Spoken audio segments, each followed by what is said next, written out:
This is an illustration of the importance of lower mutation rates in maintaining the stability of microbial cooperative systems. If you have a relatively high mutation rate, then it won't take that many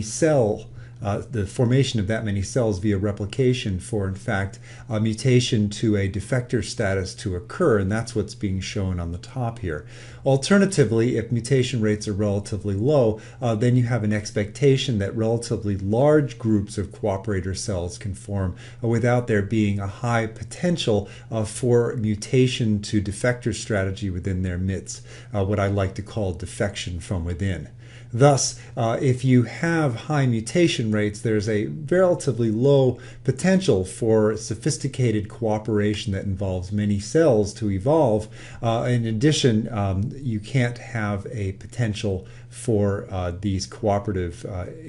arrangements to maintain themselves over relatively long periods of time. Again, because the likelihood that mutation will give rise to defection is relatively high. Alternatively, when systems are relatively genetically stable, then in fact you can have relatively large groups of cooperators that can form via replication clonally from a single individual, and also for those